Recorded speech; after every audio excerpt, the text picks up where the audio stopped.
ملاذکت کے مقام پر دو لشکر جنگ کی ابتدا کرنے کے لیے ایک دوسرے کے آمنے سامنے صفیں باندھے کھڑے تھے۔ ایک لشکر قسطنطنیہ رومنوں کا لشکر تھا جس کی تعداد 3 لاکھ کے قریب تھی، اور رومنوں کا بادشاہ رومانوس بنفس نفیس اس جنگ میں شامل تھا۔ رومنوں کے لشکر میں اس وقت لشکریوں کا حوصلہ بڑھانے کے لیے بڑے زور و شور سے بڑی دفیں اور طبل بجائے جا رہے تھے۔ دوسری طرف مسلمانوں کا لشکر تھا جس کی تعداد صرف 20,000 کے قریب تھی۔ مسلمان اس وقت بڑی بے چینی اور بڑے اضطراب کا اظہار کر رہے تھے۔ وہ اس لیے کہ لشکر نے صفیں تو باندھ لی تھی، اس کے ساتھ ساتھ مسلمانوں کے سالار بھی اپنے لشکر کے سامنے جنگ کے لیے مکمل طور پر تیار تھے، لیکن مسلمانوں کا سلطان ابھی تک تیار ہو کر اپنے لشکر کے سامنے نہیں آیا تھا۔ اس موقع پر لشکریوں میں طرح طرح کے وسوسے اور اندیشے کھڑے ہونا شروع ہو گئے تھے۔ کچھ لوگ یہ خیال کرنے لگے تھے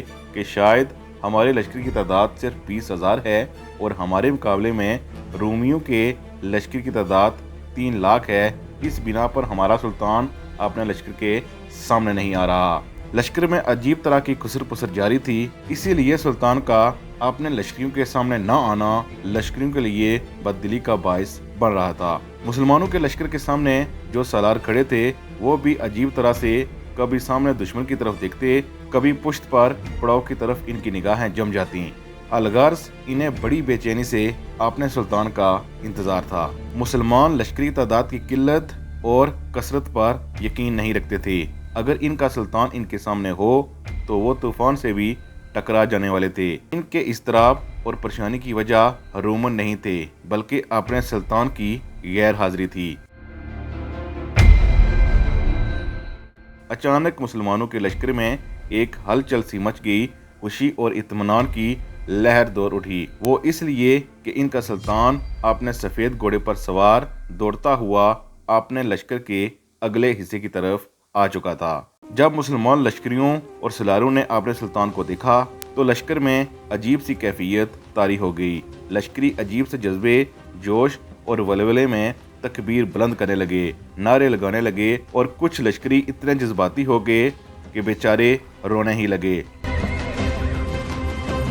لشکر میں اس موقع پر کئی لشکریوں کی ہچکیاں اور سسکیاں سنائی دینے لگی تھیں، اس لیے کہ ان کا سلطان جس وقت پڑاؤ سے نکل کر لشکر کے اگلے حصے کی طرف آیا تھا تو انہوں نے دیکھا کہ وہ سفید گھوڑے پر سوار تھا اور اپنے لباس کے بجائے وہ کفن پہن کر آیا ہوا تھا۔ مسلمان کا سلطان جب اس لشکر کے سامنے آیا تو لشکر میں ایک عجیب جوش و ولولہ اٹھ کھڑا ہوا۔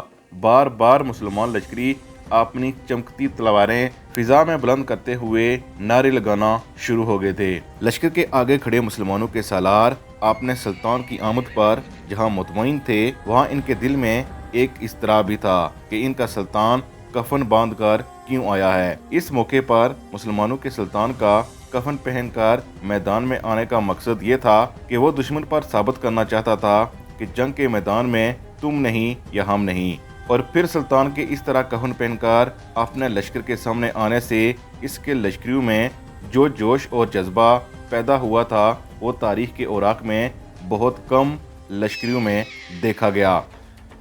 اپنے سلطان کی آمد کے بعد جب مسلمان لشکری عجیب جوش و جذبے میں تکبیریں بلند کر رہے تھے تب مسلمانوں کے سلطان نے جنگ کی ابتدا کرنے کا حکم دیا۔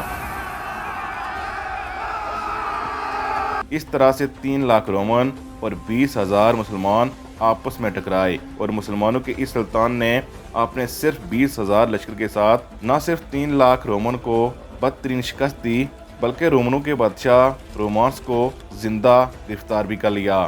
مسلمانوں کا یہ سلطان الپ ارسلان سلجوقی تھا۔ سلطان الپ ارسلان 425 ہجری میں پیدا ہوا۔ اس کا باپ چغری بیگ نشاپور سے لے کر دریائے سہو تک کے علاقے کا والی تھا، جبکہ چغری بیگ یعنی الپ ارسلان کے باپ کا بڑا بھائی تغرل بیگ سلجوقوں کا بادشاہ تھا۔ اس کی طرف سے الپ ارسلان کا باپ چغری بیگ ان علاقوں کا والی تھا۔ الپ ارسلان کے والد چغری بیگ کی وفات کے بعد تغرل بیگ نے الپ ارسلان کو صوبہ مرو کا حاکم بنا دیا۔